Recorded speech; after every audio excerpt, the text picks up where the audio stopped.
Hello, and welcome to another session of Fortinet Live. My name is Jonathan Nguyen. I'm a VP and a field CISO here at Fortinet, and today I am joined by Derek Manky, the head of FortiGuard Labs, and we're going to talk about what's happening in ransomware, the evolution of that particular threat vector, and how we can go about defending against it. So, hey, Derek, welcome to Fortinet Live. How are you, buddy? Hey, I'm doing awesome as every day. Never a dull day in the office, and we've been on the front lines fighting this threat you're talking about with ransomware on a daily basis. My God, where's your superhero cape? it's off camera in the closet. Yeah. Awesome. So tell us about it. You're on the front lines, you and your team. What are you guys seeing? Yeah, so there's been, I mean, this is no secret now. This has just exploded in the sense of these new ransom as a service models, ransomware that's really going after big game hunting now, the big fish, right? This wasn't the case 10 years ago. I mean, when ransomware really broke onto the scene, it was circa about 2010. It was the volumetric attacks, right? Let's see what fish we land in our net, right? And that's what attackers were doing when they got to someone. They were just encrypting data. That was good enough. Data was a currency that they could, encrypt and offer them, decryptor for $500, $1,000. That's not the case anymore, right? People caught on to that. They started doing more rigid backups, from an administration standpoint. Now what we're seeing with these is that as a result of profits over 10 years, the snowball effect, they've got more weapons behind them. They've got more players, business units in these ransom gangs. They have deep pockets for these affiliate models. They're paying out commissions. Yep. And that means that these attacks now, it's a longer timeline. These are low and slow attacks, much like an APT. They're sitting on systems for months until they can actually find, pay dirt, which is going after IT systems, services now, where organizations will just bleed money. Wow. Yeah, we've come a long way, but I think the old adage holds true, is that crime pays. That's why it occurs. And cybercrime pays extraordinarily well. It's even better than it has in the past. And so, going forward, I think the trajectory is that things are going to accelerate even faster, that things will become more complex, more effective. I hate to say it, right? And I think damages will go up. What are your thoughts moving forward? Have we seen this mature from ad hoc to now organized as a service, criminal syndicates? What are your thoughts? Yeah, absolutely. I mean, if you look at just the dollar figure on ransom payments themselves, that's going up. Again, we're not in the realm of $500 to $1,000. We're in the seven figures territory, right? And that's unfortunately becoming normal operations for them when they're hitting these the big games. So I expect, unfortunately, they're seeing reward. The more they see the reward, the more that's going to happen. If we look at the profits they're making over time, that is an exponential curve, right? It hasn't flattened or plateaued. That continues to rise. It's a big problem in the industry. That's why we're working on these things with, Interpol and the World Economic Forum and things like that. That's the industry piece. But the reality is they've profited a lot. As a result, they're becoming more organized. They have more offshore accounts. Cryptocurrency platforms are fueling this as well, right? It's really acting as a catalyst too. So I fully expect more bad news to come on that front. Obviously, we're fighting it. Yeah, for my friends who actually handle the negotiations with the threat actor, right? They tell me that by the time they go through all the different calls, the proofs, the validations, and they burn through the personas, they typically are dealing with the same people they deal with day in and day out, the same criminal organizations.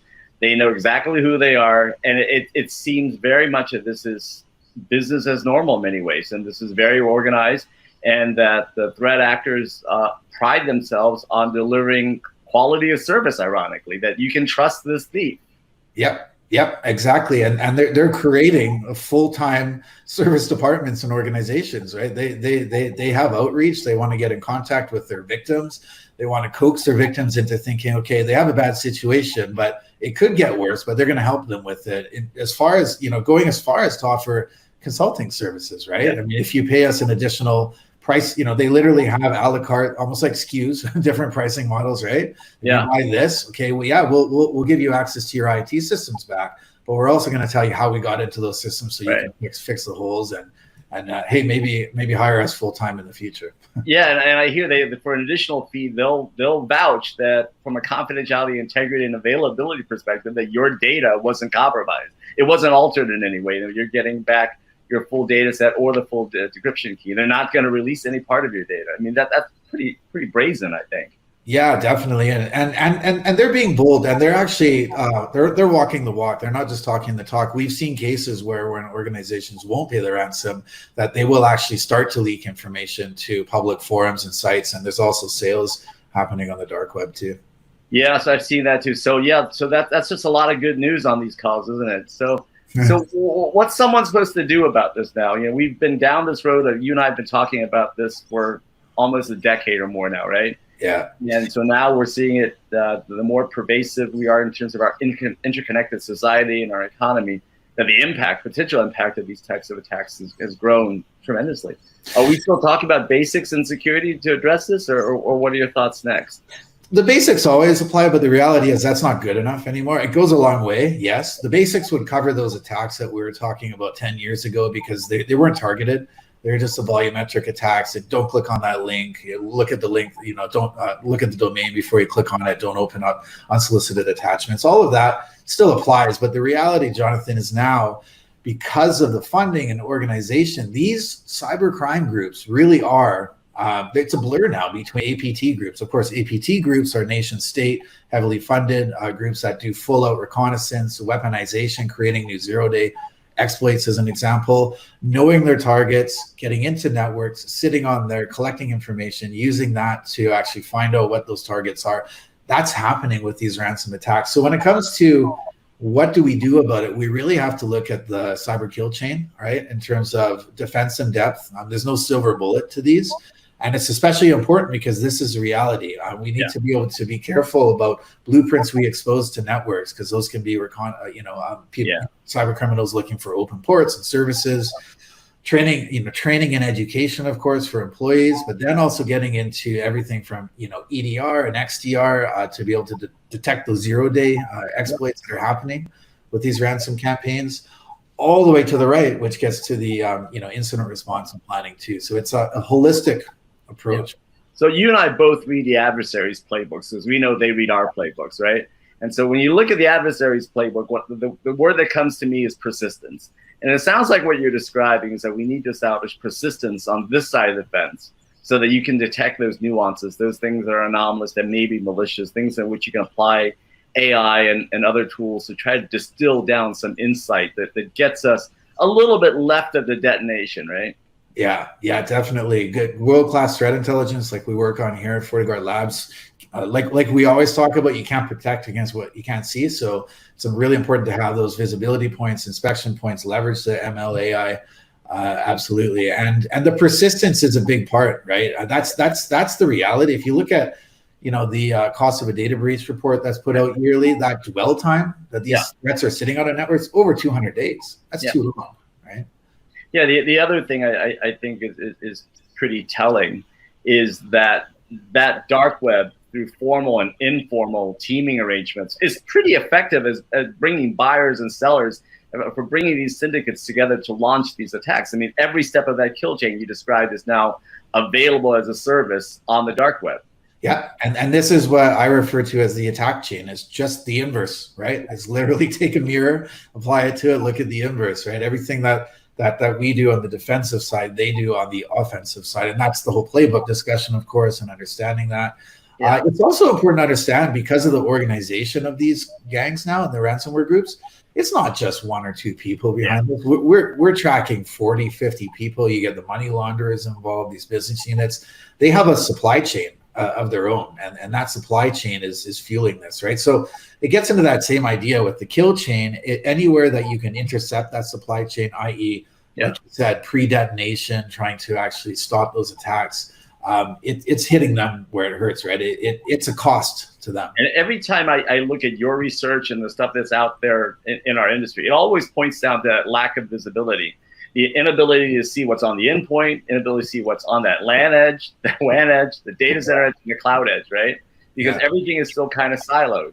So I see an adversary community that looks at a broad landscape and then drills down, right, from networks to systems to individuals.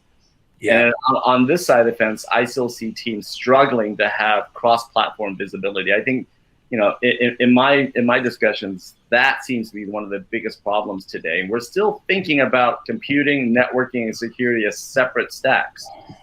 Yeah, and in reality, that's not the way attackers and network traffic flows move through system. I mean, they're flows. It's a flow, so it's not siloed. It's moving through these points. You need intelligence and inspection and interoperability and integration like we do in the fabric throughout those points. That's the only way you're going to be able to trace through this attack chain.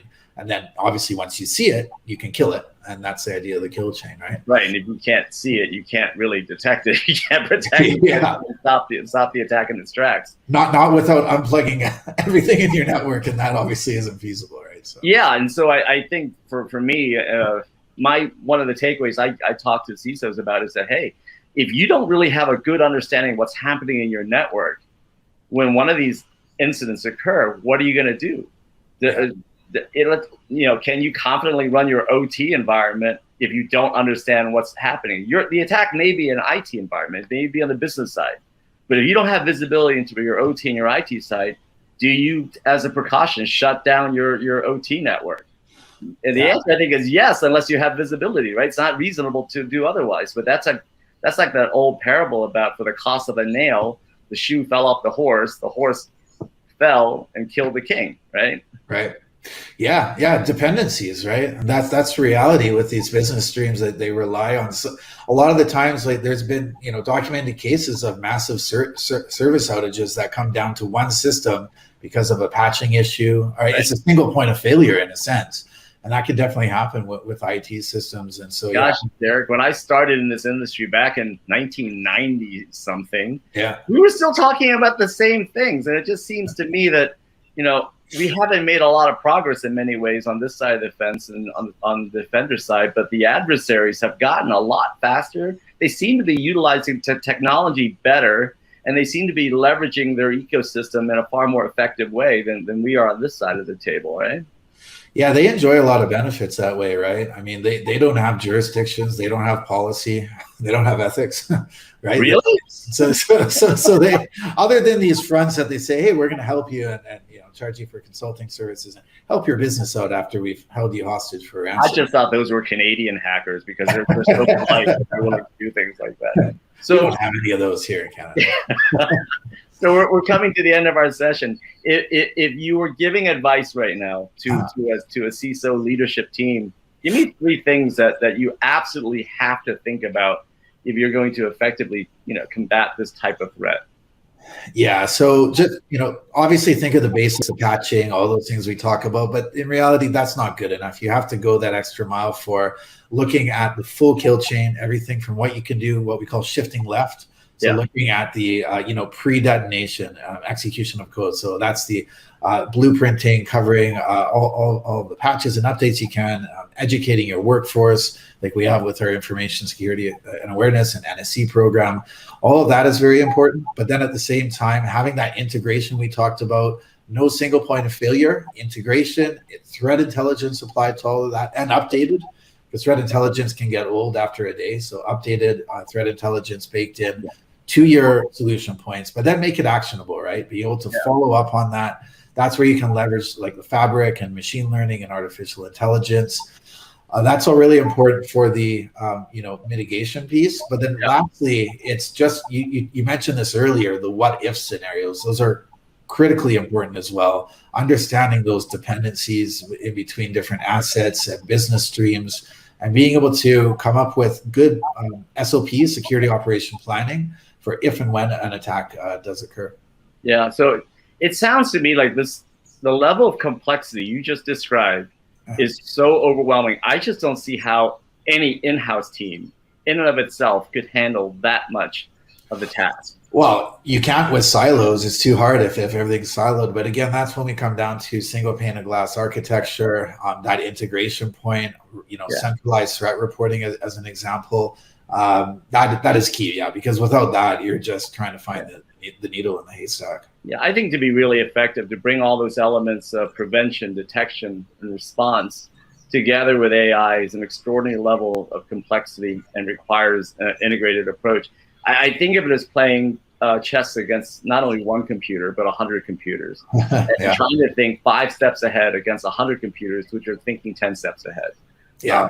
I think that's the reason why you really need that fabric-based approach, because the level of persistence, the level of complexity, and the speed at which it's operating is just incredible. I mean, from an MSS side of the house, which was my bailiwick, we went from SLAs from hours to minutes to now with 5G ecosystems, we're at sub-milliseconds, right? Yeah. Yeah. And so I think that challenge is what's going to happen. And that's an important piece. Is if we look at that attack chain we're talking about, it's literally a clock, right? It starts ticking all the way that it starts from execution. Again, that can be 200 days in some case or more, but it starts ticking, and the further you can actually stop that, so that's the kill chain, stop it closer to the left. Yes, there might be some damage done already at that point, but it's nearly not. It's going to be as bad as if you let it go all the way through, right? Yeah, and that's really my final tip of the day, is that after everything, you may want to consider some threat research to figure out if there's anybody asking about your company, your brand, your leadership. Go to that dark web pawn shop, as it were. And even before the reconnaissance begins, just find out if anyone's even asking about you. I think that's a precautionary step we need to take as well now. Yeah, understanding if you're a target and who's targeting you, definitely. Yeah.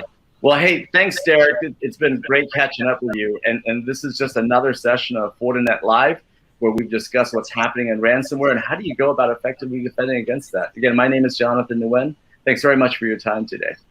Always good, Jonathan. Thank you. Yeah, man.